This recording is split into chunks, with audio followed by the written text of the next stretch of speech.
Welcome to movie brand. മലയാളികളുടെ പ്രിയപ്പെട്ട നടനാണ് മോഹൻലാൽ. അദ്ദേഹത്തിനോടുള്ളതുപോലെ തന്നെ പ്രേക്ഷകർക്ക് അദ്ദേഹത്തിന്റെ കുടുംബത്തോടും ഏറെ ഇഷ്ടമാണ്. ഇവരുടെയെല്ലാം വിശേഷങ്ങൾ വളരെ പെട്ടെന്നാണ് വൈറലായി മാറാറുള്ളത്. പലപ്പോഴും മോഹൻലാലിന്റെയും അദ്ദേഹത്തിന്റെ പത്നി സുചിത്രയുടെയും ചിത്രങ്ങൾ വൈറലായി മാറാറുണ്ട്.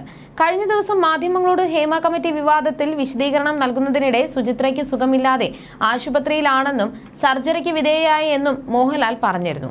തന്റെ സ്വകാര്യമായ ആവശ്യങ്ങളുടെ തിരക്കുകളുമായി ബന്ധപ്പെട്ട് ഇതുവരെയും താൻ കേരളത്തിൽ ഇല്ലാതിരുന്നുവെന്നാണ് മോഹൻലാൽ പറഞ്ഞത്. മാത്രമല്ല, ഭാര്യയ്ക്ക് ഒരു സർജറി വേണ്ടി വന്നു എന്നും അദ്ദേഹം കൂട്ടിച്ചേർത്തു. എന്റെ ഭാര്യയുടെ സർജറിയുമായി ബന്ധപ്പെട്ടുകൊണ്ട് എനിക്ക് ഹോസ്പിറ്റലിൽ ഇരിക്കേണ്ടി വന്നു എന്ന് മാത്രമാണ് അദ്ദേഹം പറഞ്ഞത്. എന്നാൽ ഓഗസ്റ്റ് മാസത്തിൽ അമ്മയുടെ പിറന്നാൾ ആഘോഷിക്കുമ്പോൾ പോലും സുചിത്രയെ ആരോഗ്യവതിയായിട്ടാണല്ലോ കാണപ്പെട്ടത് എന്നാണ് ആരാധകർ പറയുന്നത്. അമ്മയെ അടുത്തിടെ വരെയും കൂടെ നിന്ന് പരിചരിച്ചത് സുചിത്ര ആയിരുന്നുവെന്നും റിപ്പോർട്ടുകൾ ഉണ്ടായിരുന്നു. സുചിത്രയ്ക്ക് മുൻപും ആരോഗ്യ പ്രശ്നങ്ങൾ ഉണ്ടായിരുന്നുവെന്നും വിവരമുണ്ട്. കുറച്ചു നാളുകൾക്ക് മുന്നേ മോഹൻലാലും കടുത്ത പനിയെ തുടർന്ന് ആശുപത്രിയിലായിരുന്നു. ഷൂട്ടിംഗ് തിരക്കുകൾ കഴിഞ്ഞെത്തിയ അദ്ദേഹത്തിന് കടുത്ത ശ്വാസതടസ്സവും പനിയും ഉണ്ടായതിനെ തുടർന്നാണ് കൊച്ചിയിലെ ആശുപത്രിയിൽ പ്രവേശിപ്പിക്കേണ്ടി വന്നത്. ആ സമയത്താണ് ഹേമ കമ്മിറ്റി റിപ്പോർട്ട് പുറത്തു വന്നത്. പൂർണ്ണമായും ആരോഗ്യം വീണ്ടെടുത്തതിനെ തുടർന്നാണ് അദ്ദേഹം അമ്മയുടെ പ്രസിഡന്റ് സ്ഥാനത്ത് നിന്ന് രാജിവെച്ചത്. 1988 ഏപ്രിൽ 28-നായിരുന്നു മോഹൻലാൽ സുചിത്ര വിവാഹം നടന്നത്. അന്നു മുതൽ ലാലേട്ടന്റെ നിഴലായി സുചിത്രയുമുണ്ട്. വീട്ടുകാര്യങ്ങൾക്ക് പുറമെ താരരാജാവ് തുടങ്ങിവച്ച ബിസിനസ് സാമ്രാജ്യങ്ങൾ നോക്കി നടത്തുന്നതിലും സുചിത്രയുടെ പങ്ക് ചെറുതല്ല. സുചിത്ര ജനിച്ചതും വളർന്നതും സിനിമാ പാരമ്പര്യമുള്ള ഒരു കുടുംബത്തിലാണ്.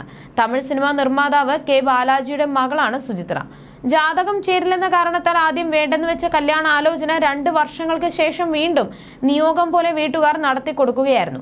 വീട്ടുകാർ പറഞ്ഞുറപ്പിച്ച വിവാഹമായിരുന്നുവെങ്കിലും വിവാഹത്തിനു മുൻപേ സുചിത്ര മോഹൻലാലിന്റെ ആരാധികയായിരുന്നു എന്ന കാര്യം ഒരിക്കൽ സുചിത്രയുടെ സഹോദരൻ സുരേഷ് ബാലാജി തന്നെ വെളിപ്പെടുത്തിയിരുന്നു. സിനിമയിലൂടെ തന്നെയായിരുന്നു മോഹൻലാൽ സുചിത്രയുടെ മനസ്സ് കീഴടക്കിയത്.